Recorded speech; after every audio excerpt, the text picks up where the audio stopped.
98න් ඇහෙන්නේ නැතුව ගියා මදුසික කතා කරේ.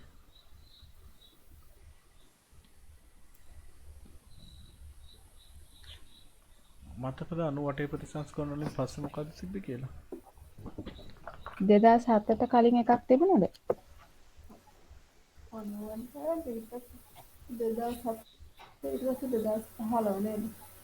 2007න් පස්සේ ආය 2015 නේ. 2007 මොකද්ද උනේ 2007? 98නේ. ඒ 98 ප්‍රතිසංස්කරණය මොකද 2007 කියන්නේ? ඊට පස්සේ 2015.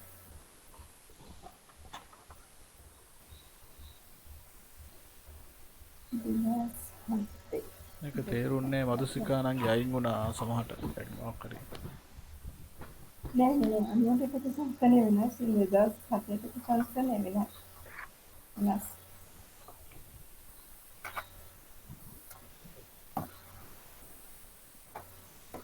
2015 ලොකු මේ ප්‍රතිසංස්කරණයක් මේ අර අවුරුදු 8න් 8ට සිද්ධ වෙන එක සාමාන්‍ය විදියට. ඒකද මේ?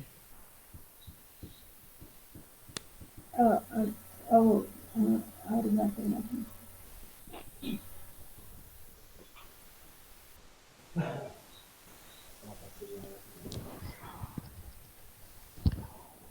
එහෙනම් 2007 දානේ අර ප්‍රධාන හර විෂය හිමාගේ 10 වෙනි හර විෂය හිමාගේ 2007 ප්‍රතිසංස්කරණය වෙන්නේ. 10 ක්ලාස් එකේ සඳහා මට හරියටම කියන නෝට් එක කොහොම මොකක්වත් හම්බුනේ මං ගාව තිබ්බ ටිකෙන් ওই ටික තමයි මට හම්බුනේ මම හිතන්ට ෂෙයාර් ඔව් වෙලා දැන් තිබ්බේ. මේකේ තියෙනවා නව ශාස්ත්‍රයේ ප්‍රථම ද්විතීක මේක පාසල් මේ පළමු කාණ්ඩ දෙවන කාණ්ඩ තුන්වෙනි කාණ්ඩ විදිහට බෙදලා ඒක උනේ 2007 කියලාද? නෝට් එකේ ගිනිගේ මැඩම්ගේ නෝට් එක තියෙනවා. නව සහස්‍රකයේ ප්‍රථම ද්විතීක පාසල් විෂයමාලා ඔව් 2007 ප්‍රතිසංස්කරණය. ඔව් ඒක 2007 2006 9 හඳුන්වා දී සැප්තැම්බර් ඇත කියලා තියෙන්නේ. ඒක පාසල් මට්ටමේ මහා පරිමාණ විෂයමාලා ප්‍රතිසංස්කරණයක්. කනිෂ්ඨ ද්විතීක මට්ටමේ 6 වන ශ්‍රේණියටත් ජ්‍යෙෂ්ඨ ද්විතීක මට්ටමේ 10 වන ශ්‍රේණියටත් වර්ෂ 2007 දී හඳුන්වා දී ඇත කියලා තියෙනවා.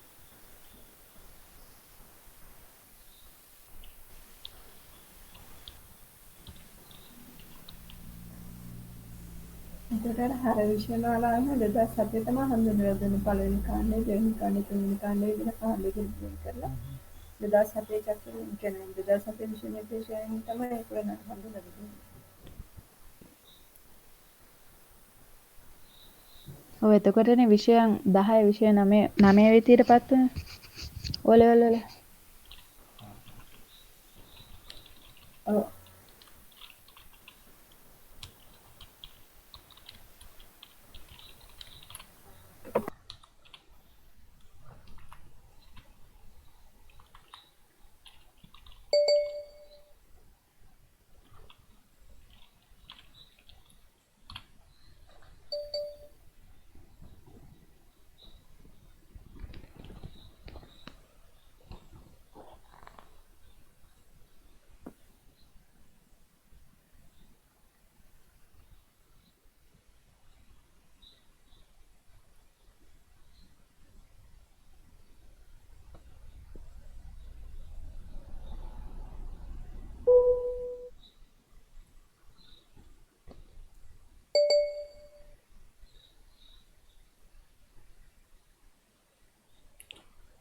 අර පාසල් වර්ගීකරණය ඒ ටික තියෙනෙත් ඒකනේ.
මේ ඔක්කොම 2007කට අදාළ වුණේ තියෙන්නේ නේද?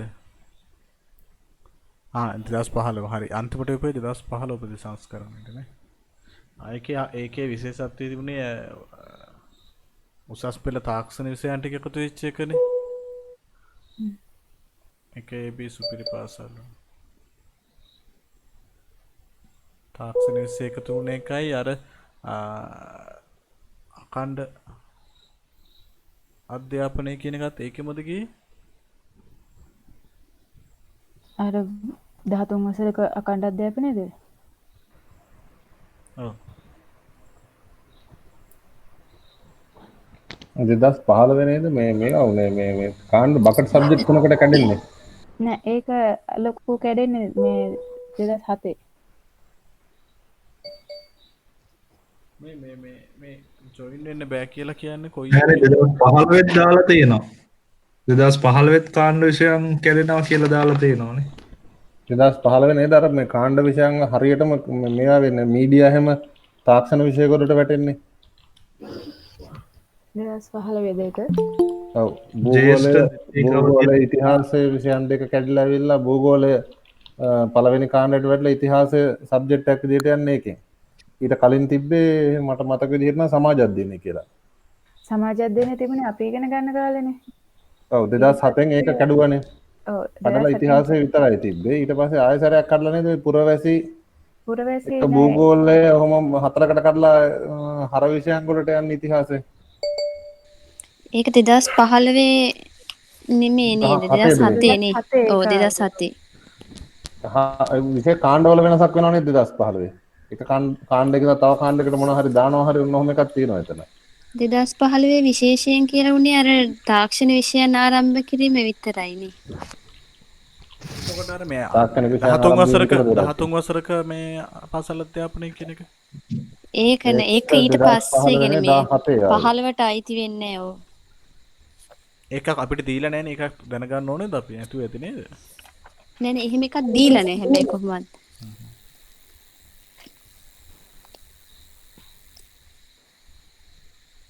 අපි මේ සරලව මතක තියාගත්තාම ඇති වෙයි.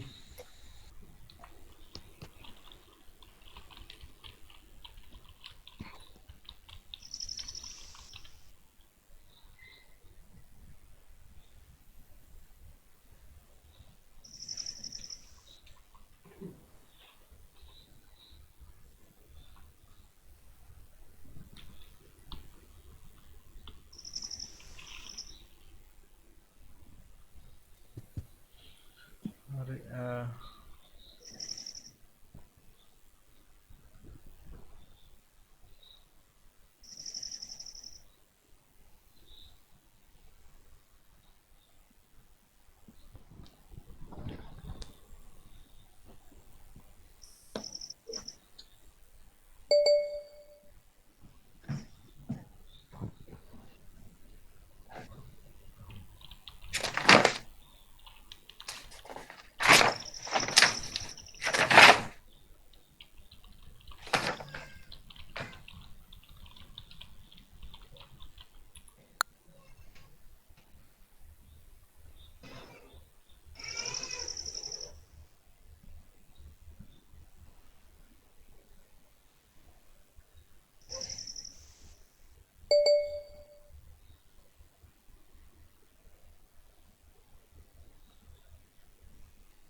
අර ඉසුරු බලි කියපු කතාවට 2007 තමයි ඒක වෙලා තියෙන්නේ. 2007 නේද ඒක වෙලා තියෙන්නේ. ඔව් 2007 මම හයිලයිට් කරලා තියෙනවල්ලේ. ඔව්. ඉතිහාසයේ ගියා හර විෂයකට භූගෝලයේ පුරවැසි කැඩනවා පකට් වලට. ඔව් ඒක තමයි 2007 තමයි ඒක වෙන්නේ. 2007. ඔව් 2015 අපි දැන් ওই ප්‍රතිසංස්කරණ ඔක්කොම බැලුවට 2007 තමයි හයිලයිට් කරන්නේ පේපර් එකේ බලන්නකෝ. මොකද මැඩම් ඉන්නේ 2007 කණ්ඩායමේනේ. ඔව් මැඩම්ගේ රොටිය තමයි අහන්න දන්නේ මෙතන. ඒකෙන් අහන්නේ. අපිට දෙන්නේ ඒක බලාගෙන අපි මොන ප්‍රතිසංස්කරණේ ලිව්වත් 2007 හොඳයි කියන තැනට ලිව්වා නම් හරි. මැඩම් සතුටු වෙන්නේ එහෙම ලිව්වත් තමයි. ඔව් 2015ත් හොඳ නැහැ කියලානේ කියන්නේ. ඔව්. 15ට ඇහුවත් 7න් ලිව්වා නම් හරි නේද අයියා? 15 හොඳ නෑ 7 හොඳයි කියලා ලිව්වනම් හරි. ඔව් මුළු පේපර් එකේම ওই උත්තරේ විතරක් තිබුණත් ඇති.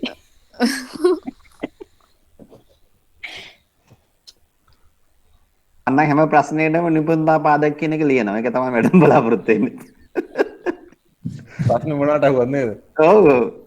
කෝකටත් අයියේ ලේක තමයි මල්ලි.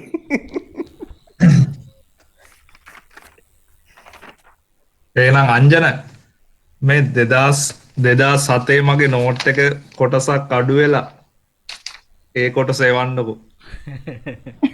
ඒකම බලාගෙන යන්න.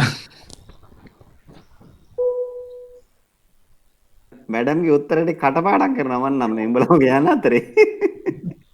ඒක තමයි බලාගන්න. අර මේ ජාත්‍යන්තර පාසල් දියත් කිරීමට අවසර ලැබුණි කියලා ඒ අනුව පාසල් වර්ග 3කි ගාස්තු අය කරන ආධාර ලබන පෞද්ගලික ගාස්තු අය පෞද්ගලික පාසල් ජාත්‍යන්තර පාසල් කියලා යමුනා මැඩම් දීපු නෝට් එකක් මේ. මම ඒක තමයි බලන්නේ ඔය නෝට් එක මං ගාව නෑ නේ බං. මොකද අයියේ ඒකනේ ඒ ටික තමයි මගේ තියෙන්නේ මේ එක පිටුවක් අඩු ඒ කලින් ගිහිල්ලා හරි පරක් වෙලා ඇවිල්ලා හරි නෑ දිනේ කවද්ද දන්නේ ඔයා නැද්ද? පරක් වෙලා වෙලා ගිහලා සයන්ස් එකේ එහෙම ඉඳගත්තේ නෑ නේද? ඒ මේ වතුනා 2019 7:20 2019 7:20. ඔව් අපි ඒ දවස්වල ගිහිල්ලාම නෑ වගේ අය. ඒක තමයි. ඔය මම දාලා ඒකේ තියෙනවා අවසාන හරියයි එතකොට 2005 එදාමනේ 2015 ප්‍රතිසංස්කරණය කළෙත්. ඒක තියෙනවා 2007 කේ අවසානයේ තියෙන්නේ ඉගෙනුම් ඉගැන්වීම් ක්‍රියාවලිය පිළිබඳ විශේෂිත යෝජනා අන්තර්ගත විය. පෞද්ගලික ජීවිතයේ අන්තර්පුද්ගල සම්බන්ධතා රැකියා වර්ගීය කුසලතා ඒ ටික එතනින් අවසානයි. ඔව් මගේ මෙන්න මේ ටික නෑ ජාත්‍යන්තර පාසල් වලින් පස්සේ 2003 23 චක්‍රලේඛය අනුව කියලා තියෙන කොටසක්.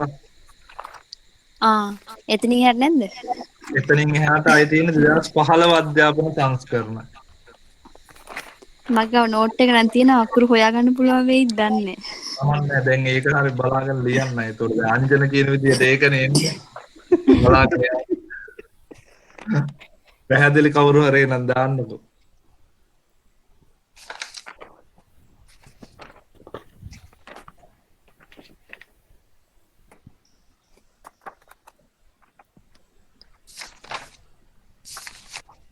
මේක මේ අර ගෲප් කරලා ඕකේ අපි කරේ මේ ලැබ් එකේ දවසක් කරේ ගෲප් කරලා එක එක කණ්ඩායම් වලට මේ දුන්නා එක එක අවුරුදු වල ඒවා කරන්න. ඔයා ඔය දැන් වතුර ඇඳලා තියෙන විදිහට 72 එක ගෲප් එකක් කරලා තියෙනවා. 81 එක ගෲප් එකක් කරලා තියෙනවා. 91 98 එහෙම පොඩි එකක් තියෙනවා. ඒකෙත් සමරියක් හදලා තියෙනවා. ඒක එතකොට මේ ප්‍රසන්ටේෂන් එකක් හරි කොහොම හරි තියෙන්නේ නැත්නම් මැනුවල් අති බෝඩ් එකේ ලිව්වේ කට්ටිය මම ඒ ටික දාන්නම් මම. ඒකෙත් අර හදලා වගේ තමයි තියෙන්නේ.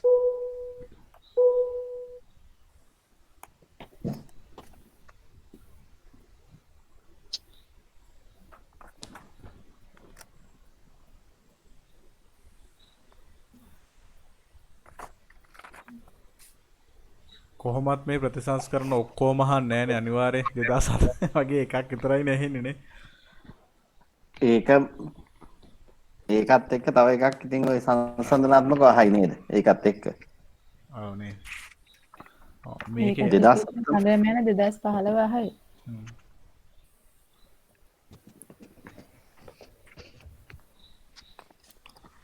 ඕකටත් ඉතින් හැම එකෙම පොඩි අදහසක් තියාගත්තා නම් හරි.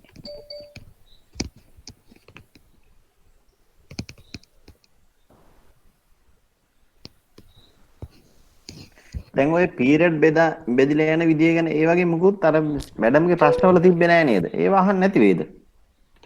ඉතින් පීරියඩ් බෙදලා යන එක ගැන කිව්වේ දැන් ඔය දැන් ඔය කිව්වේ ඔය කාණ්ඩ විෂයන් ඔව් හර විෂයන් කාණ්ඩ විෂයන් ඒව ගැන අපේ තියෙනවනේ දැන් මේ සිලබස් එක ඇතුලේ ඒව ගැන අහන්න නැති වේද කියලා හිතෙන්නේ. මේ ප්‍රශ්න එකවත් එහෙම නෑ නේ මුකුත්.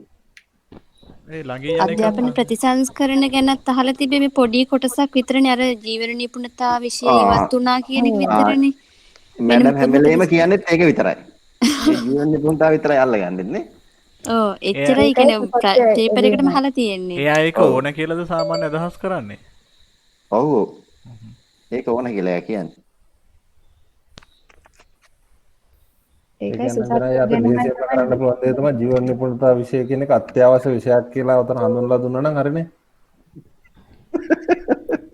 ඒතර 2006 දුන්න IT හොඳ නැහැ නේ. ඒක හොඳ නැහැ.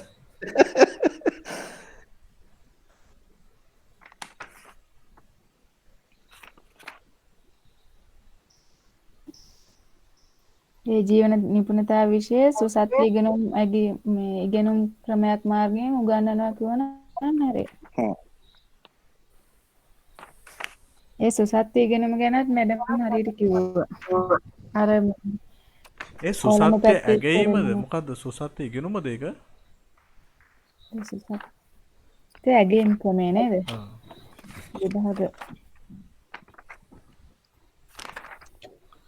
දැන් තව මට ගැටලුවක් ආවා මේක හදාගෙන යද්දි දැන් අපි මේ පිරිසැලසුම් කරණයට අදාළව තක්සේරුව සහ ඇගීම කියලා කොටසක් තියෙනවනේ. ඒ කියන්නේ දැන් විෂය මාලාවකට අදාළ ඒ කියන්නේ මේකේ හැටියට මං හදයි අද මට තේරුණ හැටියට විෂය මාලාවක් ගොඩනගන්න අපි සාමාන්‍ය නිකන් මේ එක පාඩමකට අදාළ විෂය නිර්දේශයක් ගැන හිතමුකෝ. එතකොට ඒ වගේ එකක් හදන්න යද්දි ඒකක එන තක්සේරුව සහ ඇගීම් ක්‍රමනේ මේ පිරිසැලසුම් කරණයට අදාළව තියෙන්නේ. අර පේපර් එකේ තිබුණු මුල කොටසේ තිබ්බ එකේ මෙන්න මෙතන තිබ්බ එකේ තක්සේරුව සහ ඇගීම කියලා කොටසක් තියෙන්නේ. ඒකයි අර විෂයමාලාවලට අදාළ ඇගීම් ක්‍රම CIPP මේ විෂයමාලා ඇගීම් ක්‍රමයි පැහැදිලිව දෙකක්නේ. ඔව්. එතකොට මේ මෙතන තක්සේරුව හා ඇගීම කියන මෙන්න මෙතෙන්ටද සුසත්ය ඇගීම කියන කතාව නිකන් ඉස්මතු වෙන්නේ කියන එක. ඒ කියන්නේ මොකක් හරි අපි මේ එහෙම වෙන්න ඕනේ ඉගැන්වීම් කාර්ය ඇතුළත වෙන ඇගීම වල එකක් නේද සුසත්ය ඇගීම කියන එක.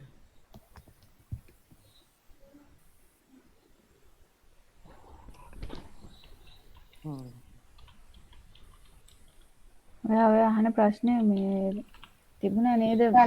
ඕකේ. පේපර් එකේ තිබ්බ කියලාද කියන්නේ? පේපර් එකේ එක ප්‍රශ්නයකට ඔක දීලා තිබුණා මට මතක හැටියට.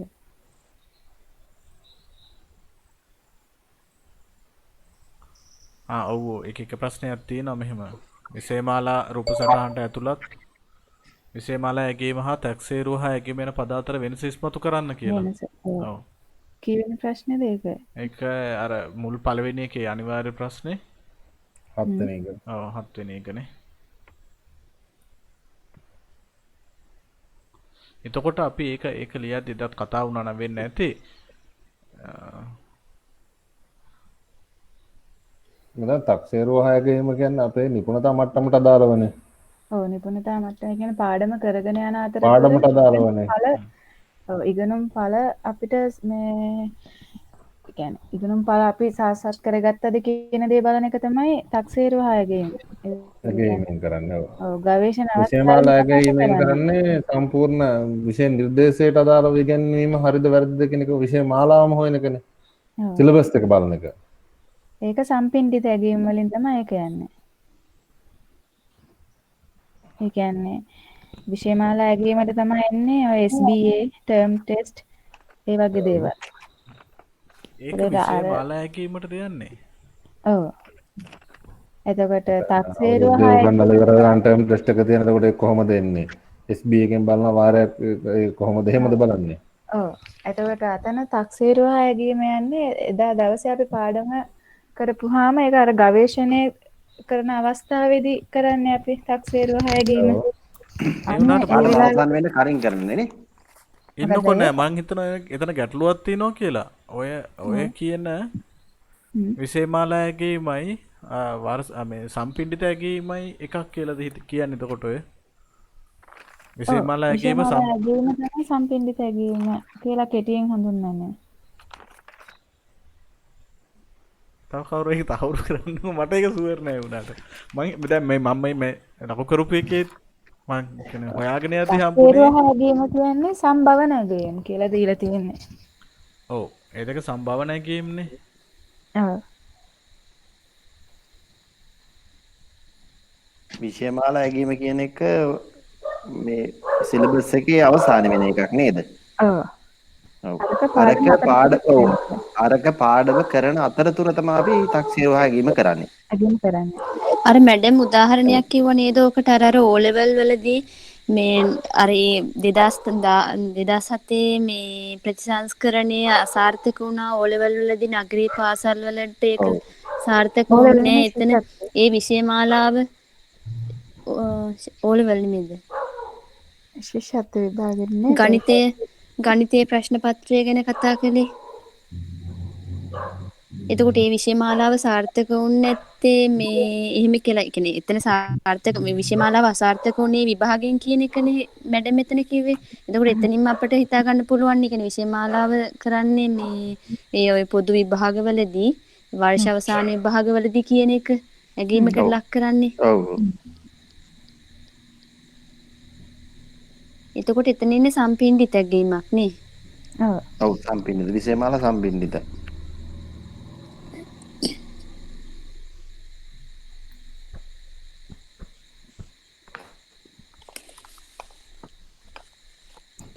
දැන් මැඩම් කියන්නේ මේ වාර අවසාන ඇගීම් වලදී ගන්න එකට වඩා තක්සේරුව ඇගීම් හරහා කරන ඇගීම තමයි සාර්ථක කියලා කියන්නේ. වාර විභාගයකිනුත් අවසාන පදනම් වෙන්න ඕනේ ඒ වගේ ඇගීමක් කියලා තමයි යා කියන්නේ. ඒක තමයි කියන්නේ මැඩම් මට කිව්වේ මට තේරුණ විදිහට මේ වාර විභාගයකින් අගයනවා නම් වාර විභාගයේ වෙනුවට අගයනවා නම් තක්සේරුව ඇගීමකින් අන්නේ ඇගීම තමයි ඔය කියන සුසත් ඇගීම කියලා කියන්නේ. ඒක තමයි සාර්ථක කියලා කියන්නේ. සුසත් කියලා මම පොතේ දැක්කේ යථාවාදී ඇගීම කියලාත් ඒකට දාලා තිබුණා නේ. ඒක තමයි ඒ කියන්නේ පේපර් එකක් නොදී ඔව් මේ දරුවා මේ විෂය කරුණු ටික ඔලුවට දාගත්තද කියන එක පිළිබඳව කරන්නා වූ ඇගීමක්ද? ඔව් ඔය කියන්නේ දැන් අපි මුදු පාඩමෙන් පාඩමට අපි මාසික පරීක්ෂණ වගේ කරන්නේ අන්න ඒ වගේ කරලා ඒ ටික අවසාන සමරියකින් මේ ළමයා මේක තහවුරු කරගෙන තියෙනවා මේ අපේ විෂය නම් පාඩම් 10න් මෙයාට පුළුවන්. ආන් ඒක ගත්තා නම් හරි කියලා තමයි කියන්නේ. අවසාන ඇගීමකට යන්නේ නැතුව. මට හිතුණා වාර විභාගයක් තියන්නේ නැතුව සත්‍ය ඇගීමකදී වෙන්නේ එතකොට අදහස වෙන්නේ සත්‍ය ඇගීමක් කියන්නේ වාර විභාගයක් තියන්නේ පාඩමෙන් පාඩමට අසයින්මන්ට් සෙට් එකක් ගිහිල්ලා අසයින්මන්ට් සෙට් එක අවසානයේට මුළු පොතම ළමයාට ගියාද කියන එක බලන එක. එහෙම සිලබස් එක ඕකේද කියලා. ඕකේද කියන එක. නැත්තම් වාර විභාගයක් යනවා නම් ඒ වාර විභාගේ පදනම් වෙන්න ඕනේ අර කියන ඇගීම් හරහා එන එකකට තමයි වෙන්න ඕන කියන එක. ඒ කියන්නේ පේපර් ටෙස්ට් එකක්ම නොවි වෙනත් ක්‍රමයකට කණ්ඩායම් කරලා හරි අය නැවත ගන්න එක තමයි මට හිතෙන විදියට. ඒක මටත් හරියටම පැහැදිලිලා මට තේරුණ විදිය එක තමයි. ඒ අර සම්පූර්ණ ඒක බ්‍රීෆ් කරපුවාම ඒ වගේ තමයි ඔලුවට වැටෙන්නේ. ඔව්. දැන් මේ තැනක තියෙනවා මේක මම කියන්නම් ඔන්න ඔයාලා අහගෙන ඉන්නෝනේ. මෙන්න මෙහෙම තේරෙන කල් ඇතුව හඳුන්වා දෙනු ලබන පැවරුමක සිසුන් සාමූහිකව යෙදෙන ආකාරයත් එසේ කටයුතු කිරීමෙන් ඔවුන් ලබා ගන්නා නියමයන් වලත් ස්වභාවය සොයා බැලීමෙන් මේ ඇගීම සිදු කරන බව තේරුම් ගත යුතුය. මෙසේ විටක ස්වාධීනත්වයක් අනිත් අවස්ථාවලදී සාමූහිකත්වයක් කටයුතු කිරීමට සිසුන්ට ඉඩ ලබා දීමෙන් ඔවුන්ගෙන් චින්තන හැකියාව සමාජ හැකියාව මෙන්ම පුජ්‍යල හැකියාවද දියුණු කිරීමට ගුරුවරයාට හැකිවන අතර නුදුරු අනාගතයේදී පොදු විභාගයේ පදනම සුතත් ඇගීම් වලදී සාර්ථක වීමට සිසුන්ට ඉඩ ලැබෙනු ඇත කියලා තියෙනවා පොයින්ට් එකක්. මේ මැඩම්ගේ සමහර ඒවා කියන ඒවා තේරෙන්නේ නැහැ මට නම් අත්තා. මේක සමාන අංජනයි තව සැරයක් කියන්නකෝ ඔක. ඕ නේ ආගන්නකෝ.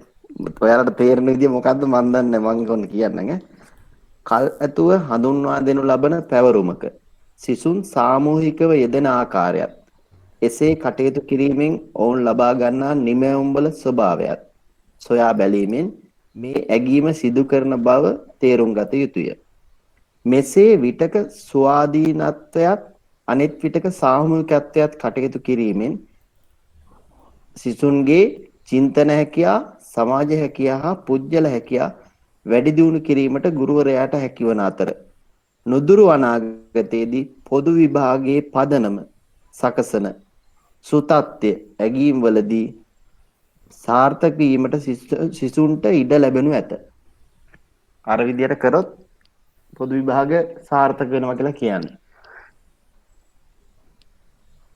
පොදු විභාගය කියන එක අත්‍යවශ්‍ය නැහැ කියන එක මැඩම් වෙලාවකට කියනවා.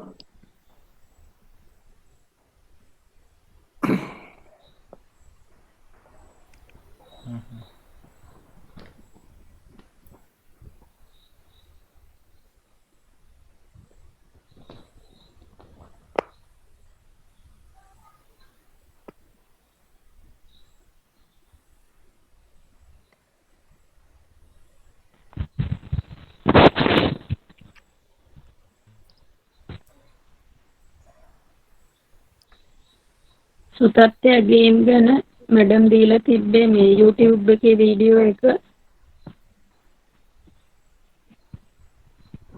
කියන්න.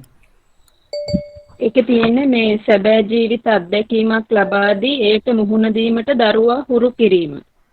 මේ තුලින් නව දැනුම උත්පාදනය වේ කියලා තියෙන්නේ.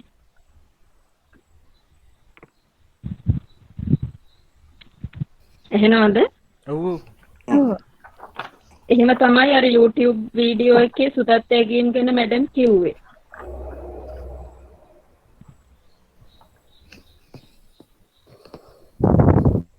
ඒ කියන්නේ වාර විභාග පවත්වනවට වඩා පාඩමෙන් පාඩම ළමයාට කරන ඇගීම තමයි සාර්ථක කියන්නේ. ඔව් එතන කිව්වේ සැබෑ ජීවිත අත්දැකීමක් ලබා දී ඒට මුහුණ දීමට දරුවා හුරු කිරීම. කියන එක තමයි මේ කිව්වේ. ඒ කියන්නේ ගොඩක් ප්‍රැක්ටිකල් වෙන්න ඕනේ කියන එක. ඕක දැන් අර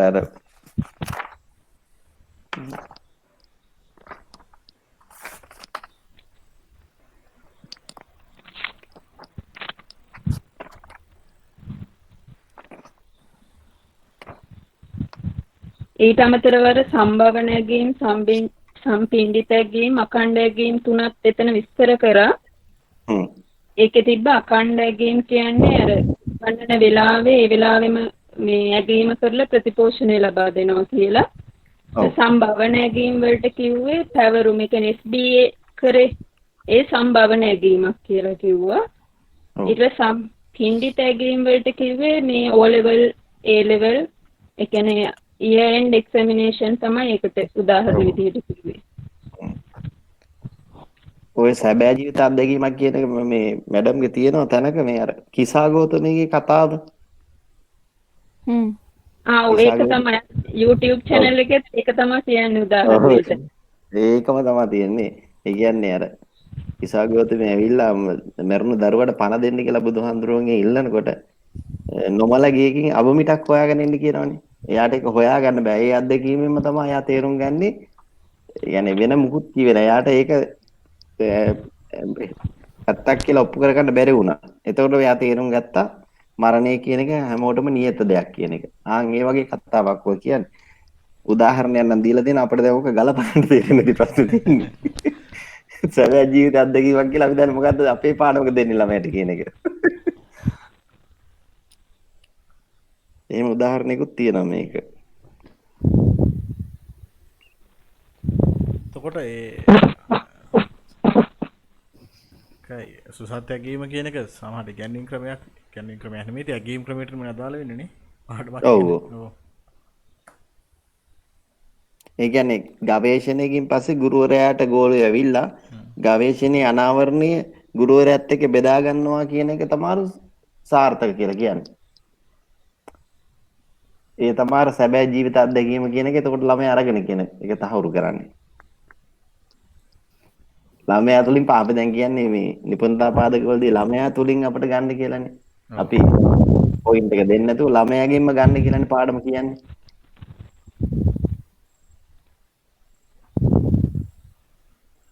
එතකොට විෂයමාලා ඇගීම කියන්නේ CIPP ඇගීම ආකෘතිය කියන එකට.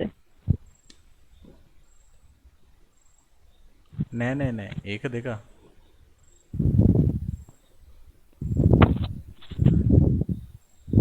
ඒක මේ පිළිසැලසුම් කරන්නේ දින මේ ආකෘතියක් නෙමෙයිනේ. CIPP ආකෘතිය CIPP කියන්නේ පිළිසැලසුම් කියන්නේ කරන්නේ තියෙන ආකෘතියක් තමයි.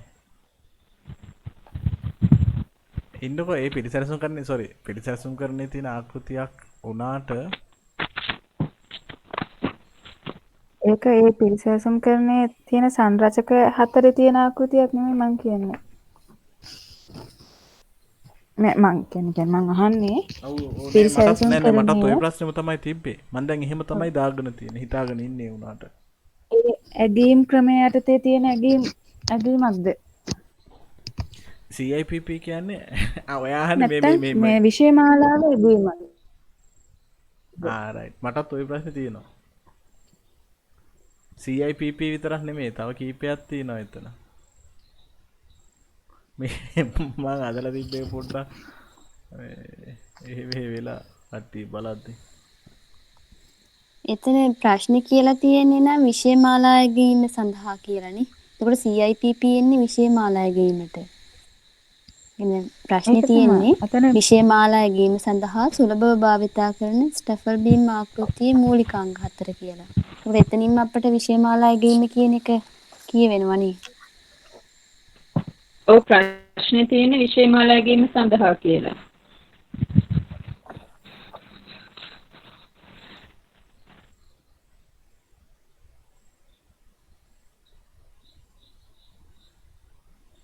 දැන් එතකොට විෂයමාලා ඇගීම සඳහා CIPP ආකෘතිය ගන්නත් පුළුවන්. අර තව සොයා කරලා තිබ්බ එක තිබ්බා. තව ආකෘති දෙකක් ගැන. ඔව් ටයිලර්ගේ අරමුණු පදනම් කරගත් ආකෘතියයි. ඔව්. ස්ටේක්ස්ගේ සහභාගීත්වය ඇගීම ආකෘතියයි. ටෙක්සස් කවුද නේද? ස්ටේක්සස්. ඔව්.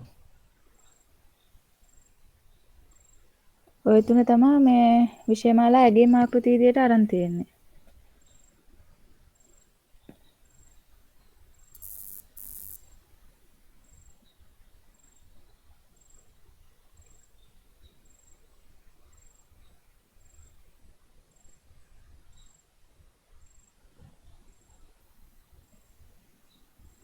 එතකොට දැන් අර කලින් කතා කරපු හැටියට උසස් පෙළක් තියෙන්නේ විෂයමාලා ඇගීම් ක්‍රමයකටනේ. සාමාන්‍ය පෙළක් තියෙන්නේ. ඒතකොට මේ දෙකත් මේ තුන හතරක් තියෙනවනේ දැන් ඔය කියපු හැටියට කට්ටිය. නෑ ඔයා ඉස්සෙල්ලා කිව්වේ සම්පින්ඩිත ඇගීමයි ඒවනේ. හරි. ඉතින් මම ඒක තමයි හුවේ දැන් සම්පින්ඩිත ඇගීම විෂයමාලා ඇගීම කියලා විෂයමාලා කිව්වනේ. ඇගීමක්නේ. ඔව්. ඔව්. ඒතකොට CIPP කියන්නේ මේ පේපර් එකේ හැටියට විෂයමාලා ඇගීමක්. ඔව්. CIPP විතර නෙමෙයි ටයිලර්ගේ එකයි ටෙක්සන්ගේ එකයි. එතකොට ඒ ටයිලර්ගේ ටෙක්සන්ගේ ඒ කොට්ටම උසස් පෙළ සාමාන්‍ය පෙළක් දාන්න පුළුවන්ද නැත්නම් ඒක අපි පටලගෙන දෙන්නේ.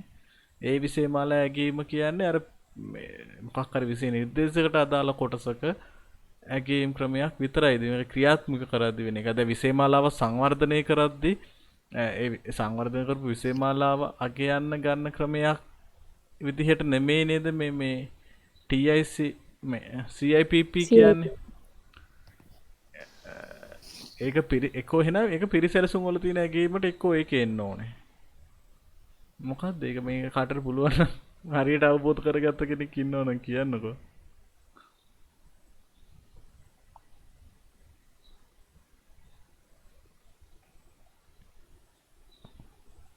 විෂයමාලා සංවර්ධන ආකෘති තුනයි නේද? විචාරශීලී අරමුණු ආකෘතියයි, ශාස්ත්‍රීය ආකෘතියයි, ගතිකාන්තක්‍රියා ආකෘතියයි. ඔව්. ඒ තුන විෂයමාලා සංවර්ධන ආකෘති නේද? ඔව්. හරි. ඒ තුන. එතකොට විෂයමාලා ඇගීමට නේද CIPP ආකෘතිය කියන එක යන්නේ. ඔව් නෑ දැන් මේ චතුර අහන්නේ දැන් අපිට දැන් නෝට් එක මේ අර ප්‍රශ්නයක් දුන්නානේ පේපර් එකේ ප්‍රශ්නේ දීලා තියෙන තැන අහලා තියෙන්නේ විෂයමාලා ඇගීමයි තක්සේරුව හා ඇගීමයි කියන දෙක අතර වෙනසනේ. දැන් ඔතන අපිට උත්තරේ දුන්නේ විෂයමාලා ඇගීම කියන්නේ සම්පින්ඩිත ඇගීමක්. ඒකට උදාහරණ විදිහට දීලා තියෙන්නේ SBA එකයි ටර්ම් ටෙස්ට් ඒ වගේ දේවල්. එතකොට තක්සේරුව හා ඇගීම කියලා දීලා තියෙන්නේ ගවේෂණ අවස්ථාවේදී සිදුවන ඇගීම කියලා. ඒක සම්භවන ඇගීම කියලා තමයි දීලා තියෙන්නේ. එතකොට දැන් CIPP මොඩල් එක ගත්තාම ඒකත් දීලා තියෙන්නේ විෂයමාලා ඇගීම් ආකෘතියක් විදියට. එතකොට අර උත්තරේ හැටියට සම්පින්ඩිද ඇගීම් වෙන්නේ විෂයමාලා ඇගීම් යටතටනේ. එතකොට CIPP මොඩල් එකත් සම්පින්ඩිත ඇගීමක්ද කියලා තමයි මේ අහන්නේ.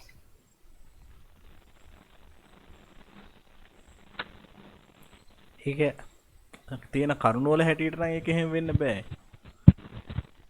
ඒ CIPP එකේ තියෙන්නේ අර ඉස්සෙල්ලාම විෂයමාලාව ක්‍රියාත්මක වන පරිසරය හදාරලා ඊට පස්සේ ඉන්පුට් ටික කියන්නේ අධ්‍යාපනික ඉලක්ක සාක්ෂාත් කරගන්නට අවශ්‍ය යෙදුම් තියනවාද කියලා බලලා ඊට පස්සේ සැලසුමට අනුව දේවල් සිදු වෙනවද කියලා බලලා ජාතික අරමුණු වලට අනුව ඉගෙනුම් ඵල ලැබී තිබේද කියන එක තමයි ප්‍රොඩක්ට් එක විදිහට බලන්නේ. එතකොට ඒ කියන්නේ අපි A level O level කියන papers ඒවා ඔක්කොම හදලා ඒ හරහා කරන්නේ ওই කියන ක්‍රියාවලිය වෙන්න ඕන. ඒක තමයි කියන්නේ නේ.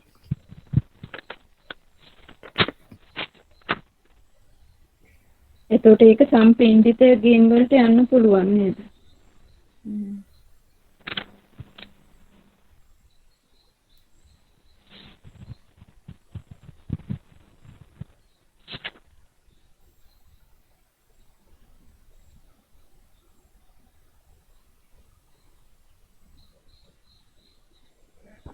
CIPP මොඩල් එක සම්පින්ඩිත ඇගීම් වලට යන්නේ.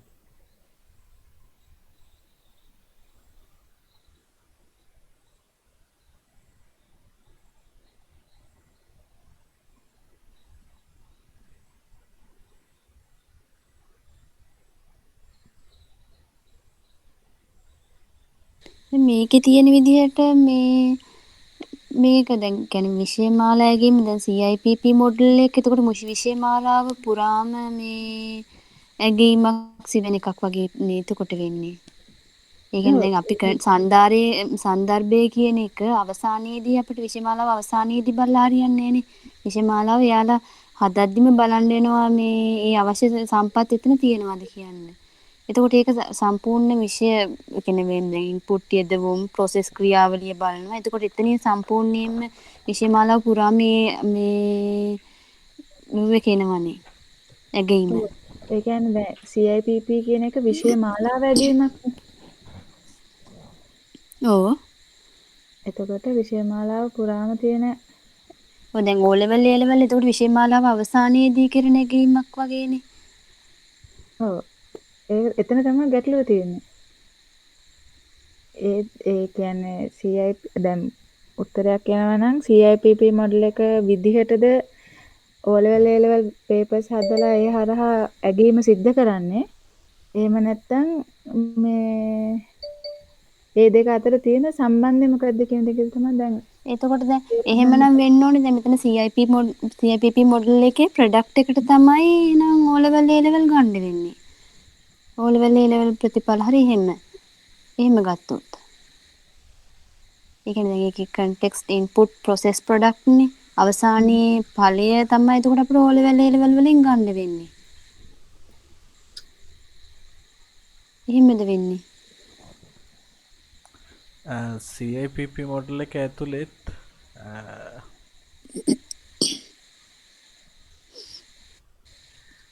ප්‍රතිඵල නිමවුම් බලන තැනක් තියෙන. එතකොට එතෙන්ට O level A level දාමු කියන කතාවද ඔය කියන්නේ?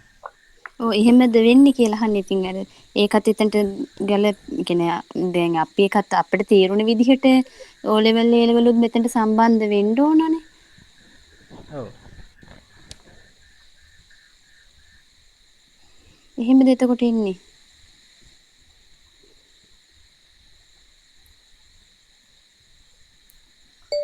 ගිනිගේ මැඩම මේකට දාගන්න වෙනවා. එයාව ගත්තොත් තවත් ඕක මයින්ඩ් මැප් එක අවුල් කරනවා.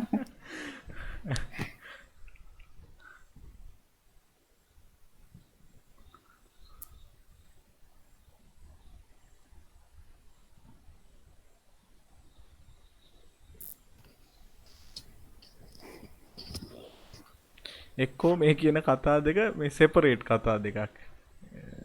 ඒක මන්ද ඉතින් එහෙම වුණොත් අර අපි ඉගෙන ගත්ත තියරි වල එකයි මේ ප්‍රශ්නේදී පැහැදිලි කරලා තියෙන මෙතන තියෙනවනේ කෙලින්ම කියලා මේ විසේමාලා ඇගීම සඳහා ස්ටපර් බීම්ගේ ආකෘතියේ මූලිකාංග 4 වැකිබන් යොදා ගන්න විදිහ පැහැදිලි කරන්න කියලා. ඔව් ඒක තමයි දැන් මම දාපු මේකේ විස්තර දීලා තියෙන්නේ. ෆොටෝ එකේ ඔය තියෙන්නේ. ඔය ටික වැකි අනිත් විස්තර කරන්න තියෙන්නේ. අරගේ 4යි තියෙන මේකේ 5ක් තියෙනවනේ. ඒ හරියට එකක් හරියේ. ඔයාට 4 ලිව්වේ. නෑ අරක ස්ටපර් බීම්ගේ මේ තියෙන මේවා 4ටනේ දාන්න කියලා කියන්නේ මේ සන්දර්භයයි ප්‍රතිඵල ආදාන යෙදවුම් එකයි ඉන්පුට් වලයි ප්‍රොසෙස් වලයි ප්‍රොඩක්ට් වලයි කියන 4ට දාන්න කියලා නේ ප්‍රශ්නේදී කියන්නේ නේද මේ 4ක් අහලා තියෙන්නේ.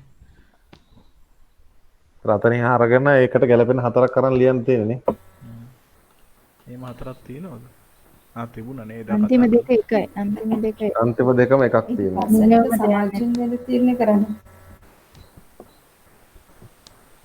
මේ නෝට් එක ගෙනියන්න දෙයිද දන්නේ නැහැ. අවසානයේ සමාජයෙන් නේද තීරණය කරන්නේ. අන්තිම එක.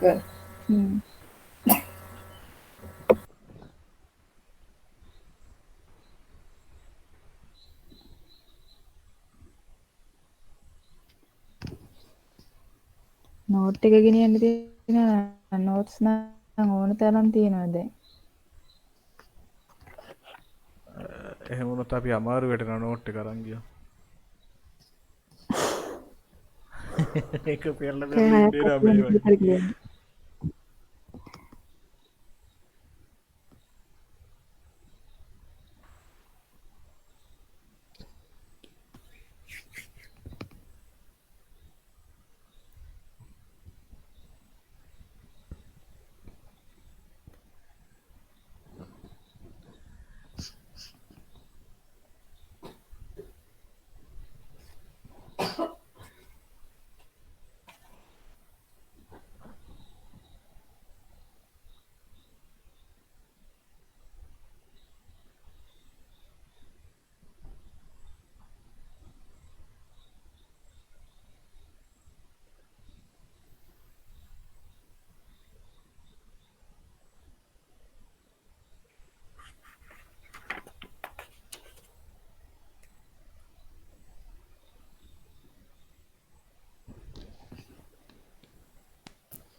මට තව චුට්ටක් අය කවුරුහරි පැහැදිලි කරන එකපාරම මම එකම අහනවත් දන්නේ නැහැ. තාම තේරුන්නේ නැති හින්දා හරි පැටලිලා හරි.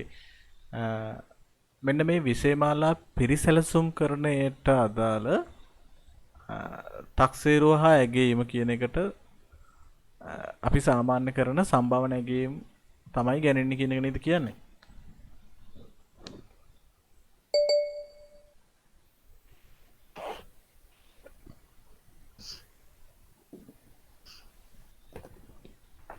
ඔය යන්නේ CIPP මොඩල් එක ගැන.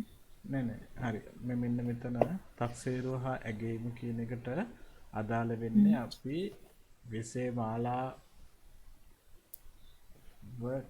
ඒ කියන්නේ මොකක් හරි පාඩමකට අදාළ තැනක තියෙන ඇගීමක් සාමාන්‍ය මේ සම්භවන ඇගීමක්. ඒ වගේ එකක්ද? නැත්නම් මේ පිරිසැලසුම් කරන්නේ කියන වචනේ පොඩ්ඩක් පැහැදිලි කරන්න. ගවේෂණය කරන අවස්ථාවේදී ඒ කියන්නේ දැන් අපේ E5 වල ගවේෂණ අවස්ථාවේ ඉඳලා අපි ඒ කියන්නේ ළමයිව අධ්‍යයනය කරනවානේ. ඒ ළමයි එයාලගේ දැනුම ඒ කියන්නේ අපි ඉගෙනුම් පළ විදිහට මේ අවසානයේ බලාපොරොත්තු වෙන දේ එයාලා ඒ දේ ඉෂ්ට කරගෙන තියනවාද කියන දේ අපි ඒ අවස්ථාවේ ඉඳලා බලනවානේ. අන්නේ ඒ බලන්න අපි යොදා ගන්න ක්‍රම.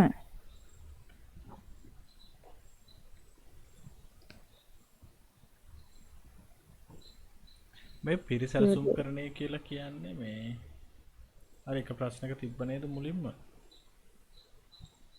මොකද්ද? වෙන් කරන්න තිබ්බනේ.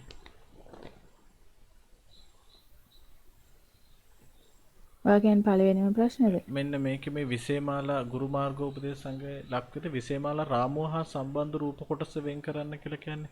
එතකොට විසේමාලා රාමුව කියන එකට අදාළ කොටස නේද පිරිසැලසුම් කරන්නේ කියලා තියෙන කොටසේ තියෙන ඒවා ටික. ඔව් වෙන්පරි ඔව්.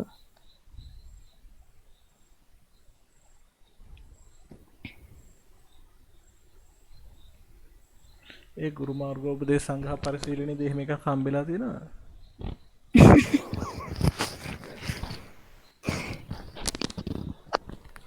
දෙක තුනක් තියෙනවා මම බැලුවා එහෙම දෙක තුනෙම තිබුණේ නෑනේ. මොනවාද? ගුරු මාර්ගෝපදේශ සංඝ දෙක තුනක් තිබ්බා. ඒකකවත් එහෙම කතාවක් නෑ හැබැයි.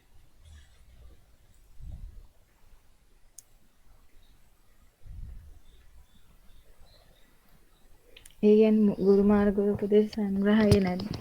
නෑ කියන්නේ ඔයා පිරිසැලසුම් කරන්නක් නෑ කියන එකද කියන්නේ? ඔව් ඒ කියන පිරිස. මාලා ක්‍රියාත්මක වන ආකාරය. ඔව් ඒකත් මේ ස්ලයිඩ් වල තියෙනවා 6 9 විෂය මාලාවයි 10 13 විෂය මාලාවයි. මේ ස්ලයිඩ් දුන්නේ අපේ නෝට් එකේ අන්තිමටම සාමාන්‍යයෙන් තියෙන පුළුවන් අපිට නේද? ඔය 6 9 කියන අර සබ්ජෙක්ට් බෙදලා යන විදිහ නේද? ඔව් පීරියඩ් ගානට බෙදලා යන්නේ පීරියඩ් ගාන. ඒක ඒ වගේ ටයිම් ටේබල් හදමින් දන්නවනේ. ඒක කරන්නේ නේද? ඊට පස්සේ කාර්මික විප්ලවයේ කතාවකුත් කිව්වා. ඒවා කොහෙද පොත්වල තියෙනවද අපි ගාව? තියෙනවද දන්නේ ඒ කෙලවරක් නැතුව ඉතින් කාර්මික විප්ලවයේ කොහෙ බලන්නද? මැඩම්ගේ ප්‍රසන්ටේෂන් වල කතා කරනවා ඒකේ කාර්මික විප්ලවයක් ගැන කිව්වට ගොඩාක් විස්තරයක් කියන්නේ එතන. අනේ අපි O level වල නම් පොඩ්ඩක් ඉගෙනගෙන තියෙනවා ඔච්චරයි. ඊට පස්සේ කිව්වා what children learn. ඒක දුන්නා සයිඩ් වල SMK කියලා කෘතියක්.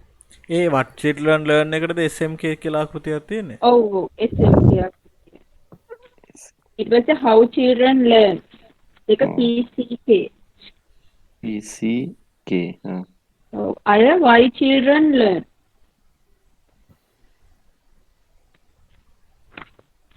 ඒකට අපෙන් දන්නේ ඇහුවේනේ. ඒකට එකක් නැද්ද why children learn කියන එකට කෙටි එකක්? මේක අර මේ what children learn how children learn නම් ස්ලයිඩ් එකේ තියෙනවා.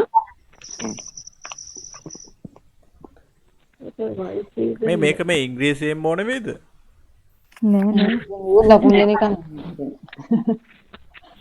මෙයාට මැඩම් ඉගෙනුවේ ඉංග්‍රීසි මේ උගන්වන්නේ කිව්වා. ඔව් ඔව් එහෙම කතා කරමු රෙකෝඩින් අහද්දි. ඒ කියන්නේ ඉංග්‍රීසි වලින් ලියුවට කමක් නැද්ද? කමන්නේ. කවුද කියලා බලා ගන්න බැරි වුණා. ඒක තමයි සිංහලෙන් ලියන්න බැරුව මේ අපි දඟලනවා. ඉංග්‍රීසියෙන්ත් ලියන්න හදනවා. හරි.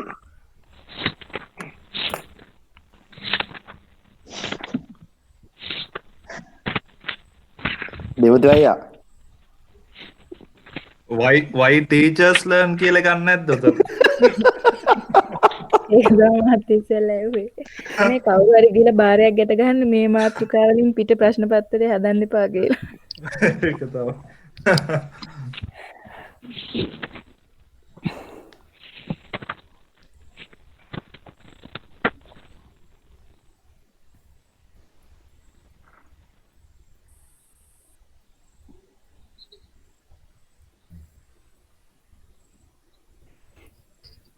අපිට අර ඔලිවියාව හම්බුනේම නෑ නේද?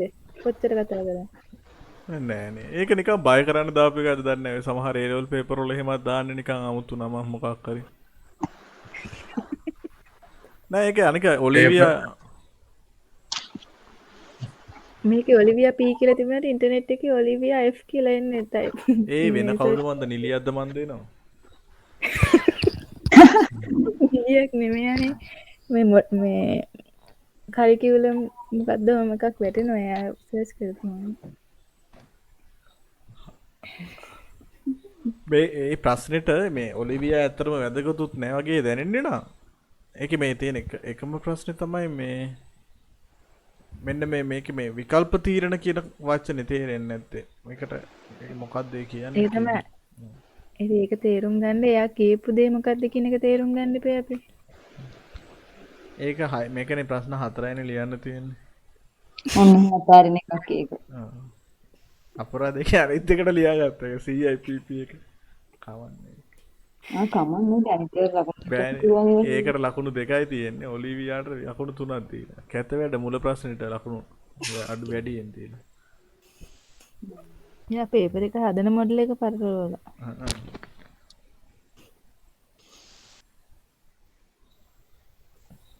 අනේ කාට හරි පේපර් එක අවුට් වෙනවා නම්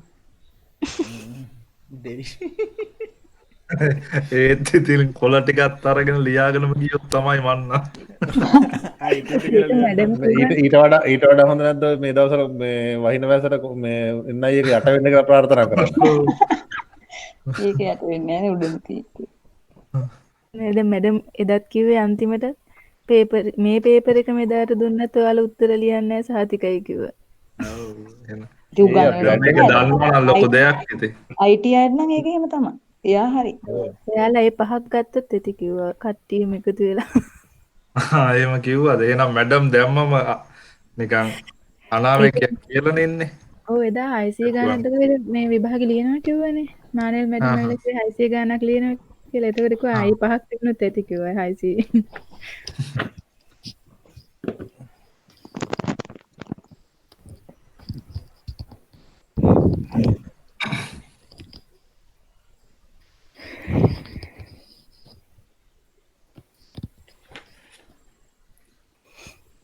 මේ වල නා රෙකෝඩින් දාන්න ඕනේ නේද? ඒක මුලින්ම රෙකෝඩ් කරේ නැද්ද? රෙකෝඩ් කරා මුලම ඉඳලා මැද චූටි කොටසක් අයින් කළා නිකන් අපි අමතරව කතා කරද්දී නම්. කමන්නේ නෑ මුල හරි මං හිතියේ නෑ දාලා තියෙනවා. ඕකේ රෙකෝඩ් එකක් දාන්න ඉතින්. ඔව් නේද? නින්ද කියපුවා ඇත්ත ඉන්නවනේ. රෙකෝඩ් එක දාන්න අවසාන හරිය දාන්න එපා. ඔව් අවසාන හරිය දාන්න. මේවා දාන්න එපා. එහෙම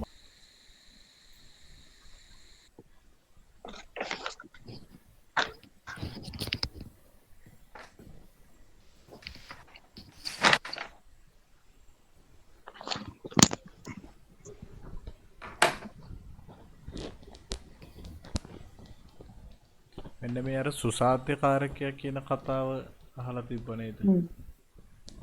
ඒක ප්‍රශ්නෙක තිබුණා. සම්පත් සපයන්නේ. අසුගන් සපයන්න නේ. සපයන්නේ. ඒක ගුරු භූමිකාවකට අදාළයිද? නෑනේ එහෙම කියලා නෑනේ. ගණදොළු ගුරු භූමිකාවේ ගුරුවරයා ගනුදෙනු භූමිකාවේදී ගුරුවරයා සුසාද්‍ය කාරකයෙකි කියලා තියෙනවා. संप्रेषण गुरु भूमिकावेदी संप्रेषकेकु गनुदेनु भूमिकावेदी सुसाध्य कारकेकु परिणामन भूमिकावेदी संपत् पुद्गलेकु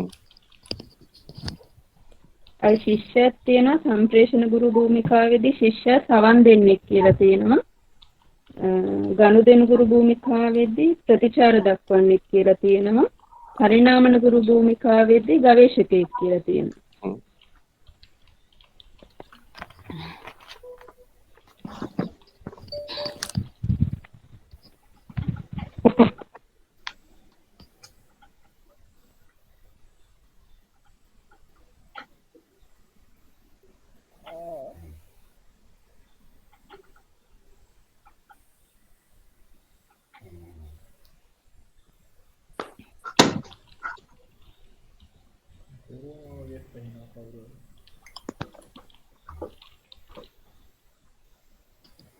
අපි මේ වැඩේ පටන් ගත්ත නම් මේ අපේ කෝසේ පටන් ගත්ත කාලෙම මේ වෙනකොට විශේෂමානව දැනගෙන එතකොට වෙලව දෙයක් නෑ ගිනිගේ මැඩම්ට chance එකක් නැති වෙන වුණා.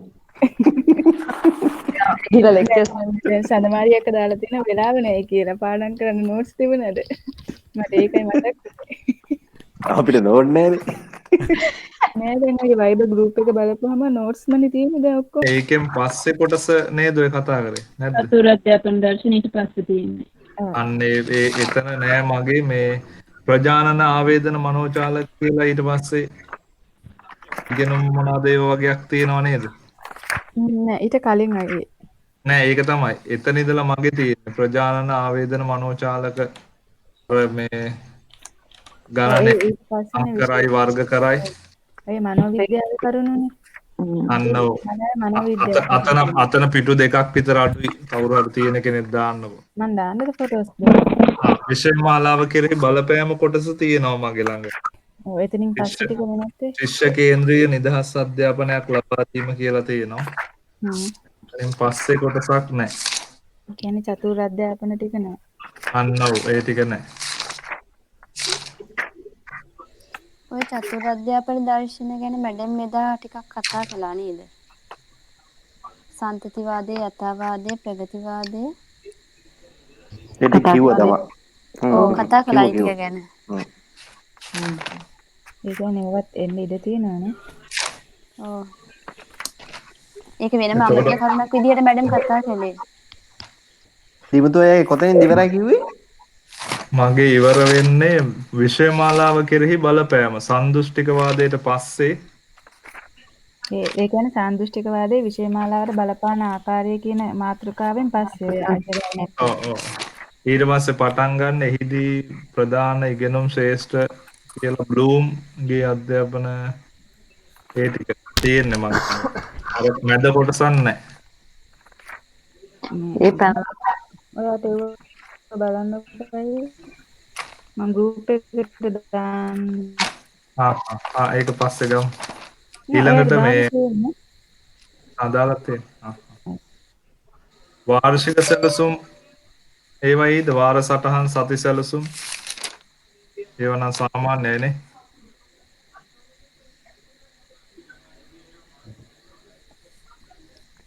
කොහොමත් එනව නේද? මලවි ගිහින් මේව ටයිප් කරනවා. ඒකෙන්නේ ටීචින් මෙතඩ්ස් වලට නෙමෙයිද වාර්ෂික සැලසුම්?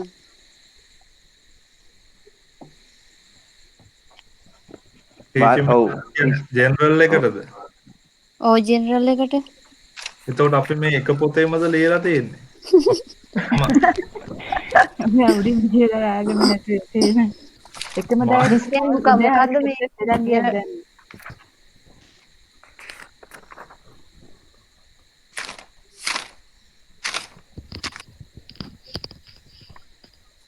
බ්ලූම්ගේ ඉගෙනුම් අරමුණු වර්ගීකරණ එහෙම එකක් නෑ මාත් ඒකනේ බැලුවේ දැන් ඔයා මේ කියවට පස්සේ එහෙම එකක් අපි ගාව නෑ. ඒක ගණන් මේකේ තියෙනවා. බ්ලූම්ගේ ඉගෙනුම් අරමුණු වර්ගීකරණය මේ ටීචින් මෙතඩ්ස් වලත් තියෙනවා මේකෙත් තියෙනවා. මේකෙත් දෙකේම තියෙනවානේ. ඒකනේ.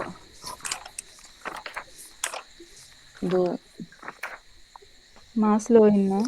මාස්ලෝගේ අවශ්‍යතා දූරාවලියේ තියෙන මානවවාදයේ තුල ඒකේ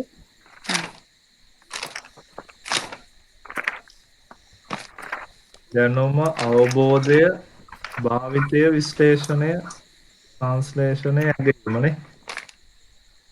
බ්ලූම්ගේ වර්ගීකරණය. ඔව් නිර්මාණශීලීත්වය. සර් කියන්නේ ටික දැනුම අවබෝධය භාවිතය විශ්ලේෂණය සංශ්ලේෂණය ඇගීම. ඒ අර ඒතකොට ප්‍රජානන ඒවයි කොටස් ටික නේද කියන්නේ? ඔව් බ්ලූම්ගේ ඉගෙනුම් අරමුණු වර්ගීකරණය. ඒ කියන්නේ ප්‍රජානන ශාස්ත්‍රය. ප්‍රජානන ශාස්ත්‍රයේ අදහස් දැක්කේ.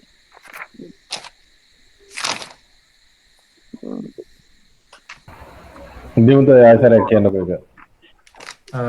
දැනුම අවබෝධය භාවිතය විශ්ලේෂණය සංශ්ලේෂණය ඇගීම. ඒ ඔක්කොම පියවරින් පියවර එකිනෙක සම්බන්ධයි සර්. ඉතල පහයිද තියෙන්නේ එකේ? 6යි. භාවිතයක් වෙනව නේද? ඔව්. දැනුම අවබෝධය භාවිතය විශ්ලේෂණය සංශ්ලේෂණය ඇගීම. ඔව්.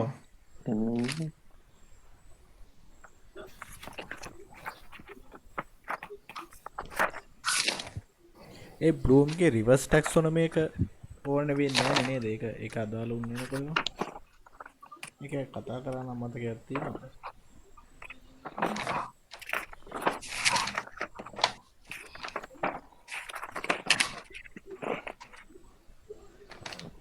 එතන එකින් එකට ප්‍රශ්න ටිකකුත් අහලා තියෙනවානේ. මොකක්ද? බ්ලූම්ගේ වර්ගීකරණයේ ඇතුළත් ආදර්ශ ප්‍රශ්න කියලා.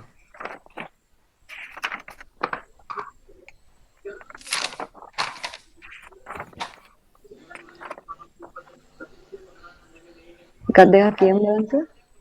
කුසලතා මට්ටම කියලා පළවෙනි එක. සිදුවූයේ කෙසේද? කොපමණද? එය කවරෙකු ළඟ තිබේද?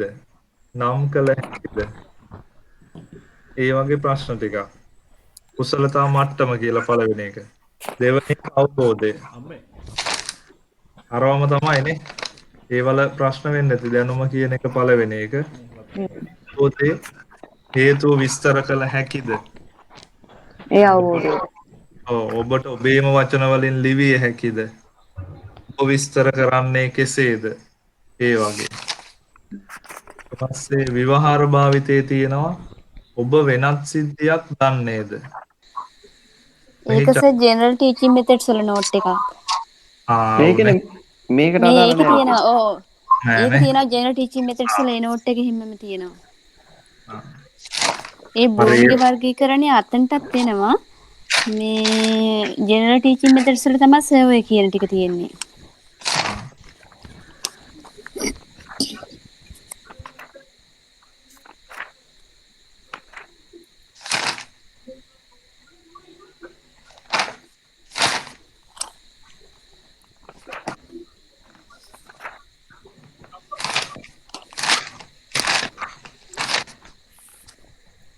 වාර සැලසුම සති සැලසුම ඔය බ්ලූම්ගේ වර්ගීකරණයට කලින් තියෙන එකක් නේද කිව්වේ? ඔව් ඊට ඒක ජෙනරල් එකේ තියෙනවා. ඔව් ඒකත් ජෙනරල් එකේ. පොත ගෙනහිල්ලා නැහැ සර් එදා මට පේ. ඔව් ඒක තමයි. යනකොට ලියනවා දැකලත් නැහැ මැඩම්ලා දවසින් දවස් අලුත් මැඩම්ලා. ඒතොත්ෙන් ලියනවා. හැබැයි මේ කියන්නේ මේකෙත් තියෙන බ්ලූම්ගේ වර්ගීකරණය. හැබැයි ලොකුවට අර අයියා කියපු තරම් ලොකු නෝට් එකක් දීලා නැහැ. නෑ දෙමුතුනේ අපි දවල් වෙලා ගිහිල්ලා වාඩි වෙලා ලිව්වට පස්සේ තමයි සබ්ජෙක්ට් එක දැන් දවසක් වුණා ඔහොම. මතකද? නෑ මමත් ඔය වැඩේ කරලා තිබ්බා. මම මේ පොතේ ලියලා පස්සේ බලනකොට වෙන සබ්ජෙක්ට් එකක්. අපෝ සබ්ජෙක්ට් එක මාරු වෙලා. සුදරුව වැඩ එක දවසක් උනේ හොඳ වැඩක්. මගෙන් ඇහුවා මේ දැකලා නෑනේ කියලා කිව්වම මං ඊට පස්සේ එනා වෙලා ගියා. මේක දවසේනේ. දවසේ දුන්නේ. එදා දුන්නේ. මම දවසේ දුන්නේ. ඒ වුණාට අර පොදු අරමුණු දෙකයි එහෙම අර ඒ විදිහටම ඉගෙනුම්ඵල හරියටම ලියලා තියෙනවා. අර ඉගෙනුම්ඵල 5ක් වෙන විදිහට. ඒකේ තියෙන හින්දා ඔක ගෙනි කතා කරද්දිත් කිව්වනේ අර පරිප්පු උයපු එකයි බෝට්ටු උයපු එකයි දෙකම ඒ විදිහටම එයා විස්තර කර කර කිව්වා.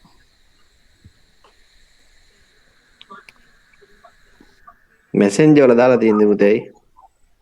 එහෙමද? මේක වෙන්න ඕනේ. මං කොහමද ඉන්න කොහෙද දාලා නැද්ද මන්ද?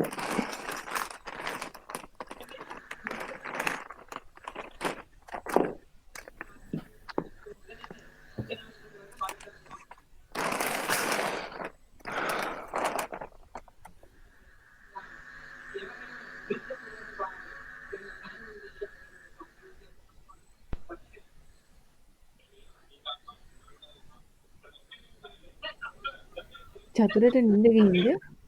මන්ද.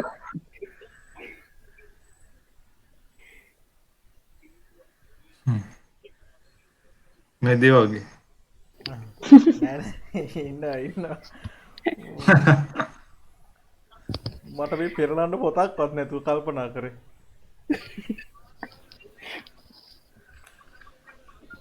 පොතක් ඕනේ නෑනේ. ඔයාගේ මයින්ඩ් මැප් එක ඇඳලා තියෙන්නේ. ඒකනේ.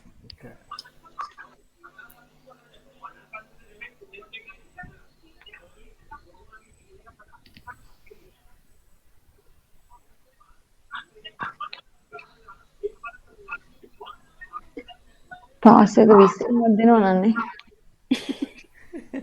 මෙහෙමනේ දැන් පාස් එක දෙන්න වෙනවන්නේ. ගොඩාක් ෆේල් කරොත් එයාලටත් හරියන්නේ නැහැනේ. ඒ හින්දා ඉතින් ටිකක් ලියමු ඒ පිටු පිරෙන්නනේ. වැඩේ කියන්නේ දැන් ටිකක් පේලෙන කොට දාලා තිබ්බොත් කේස් එකනේ. ඔව් අන්නේ ඒක ඒකයි අපි ඉන්න නම් ටිකක් ෆේල් වෙන කොටේ තමයි දැන් නම්. අර නදියමා මැඩම් එදා කිව්ව වෙලාවේ කිව්වේ එකකටවත් හිස් තියන්න එපා ප්‍රශ්නෙම හරි ආයෙ ලියන්න කියලා. මැඩම් එහෙම කළා. දෙනවා කියලා ෂුවර් හිතන දා එයාගේ විෂය නා. එයාගේ විෂය ගොඩ දායිද? ඒ කියන්නේ කියන්න එපා කියලා. එයාගේ හිස් තියන්න එපා කලින් උත්තරේ කරකෝලා වෙනත් විදියකට හරි ඊළඟ එකට ලියන්න කියලා.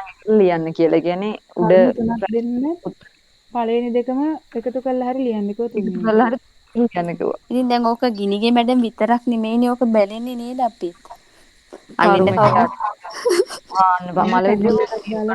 මොනවා වුණත් කමන්නේ අපි හැම ප්‍රශ්නයකටම මොනවා හරි උත්තරයක් ලියලා එමු. ඒක දන්නේ නැත්නම් හිස් තියනට වඩා ඒක හොඳයිනේ. ඔව් නේ අර ඒ ඕලෙවල් ඒ ලෙවල් පේපර් වලද්දි වගේ අනේ මිස් එකක් දෙන්නකෝ කියලා වගේ හරි දෙමු. වෙන කෙනෙක් බැලුවොත් හොඳයි. හරියට ගිනිගේ මැඩම්ටම අහුනොත්. වුණොත් නෑ යා පාඩම් සැලසුම් ටික බලන්න ගත්තාම එයාට වෙලාවක් නැති ඒ ටික බලන්න කියලා හිතාගමු. අපේ ටික බලන්නේ ගිනිගේ වැඩමයි බලන්නකෝ. ඕන්න බලන්නකෝ IT ටික බලන්න එයා තමයි. ඊමට එදා මම කතා කියන්න බෑ මේ රෑ මැද්දේ. දැන් බය කරන්න 12 වෙලා නේද බය කරන්න ඒ කිව්වේ. දැන් හීනෙනුත් පේන්නේ ගිනිගේ මැඩම් විතරයි. ඒ පේපර් එක මතක නෑ. වැඩේ කියන්නේ ඒකනේ ගිනිගේ වැඩම කවුද කියලා දන්නේ හීනෙන් පෙවුනත් අඳුර ගන්නද. ඒක මූණ මතක නෑ. අර YouTube වීඩියෝ එකේ දැක්ක කෑල්ල විතරයි. ඒකේ දැකපු කෑල්ල විතරයි. ඒකේ මේකප් එකක් එහෙම දාලා ඉන්නේ. ඔව් නේ. සර් හැබැයි දැකලා තියෙනවද ඒ කියන්නේ? හරියට දැකලා තියෙනවා. ඒ කියන්නේ මේ අපේ පාඨමාලාවට සම්බන්ධ නැ වෙන වැඩසටහනකට සම්බන්ධ වෙද්දි දැකලා තියෙනවා. ඉංග්‍රීසි බෝම්බය. එදා මේ ඔය පේපර් එක සාකච්ඡා කරන වෙලාවේ මට එහා පැත්තේ සයන්ස් කරපු එක්කනේ. එයා උත්තර මැඩම් කියන එක හොඳට එයා තේරුම් අරගෙන ලියනවා. මම ඔයා කොහොමද ලියන්නේ කියලා. එයාලට තේරෙනවද? මම තේරෙන්නේ නැද්ද කියලා මම මට මෙලෝ දෙයක් තේරෙන්නේ නැහැ කියලා. මම උත්තර ඔය ලියලා අහුවේ නැද්ද ඉස්කෝලේ වැඩ කරන කෙනෙක්ද කියලා? මම පැත්ත ඇහුවොත් ඉතින් ඔයා ඊට පස්සේ මුකුත් කියන්නේ නැහැ. එයාත් ගාල්ලේ. ඔව් ඉසුරු එයාත් ගාල්ලේ. ඇයි ඔයාලා ගාල්ලයට බනින්නේ?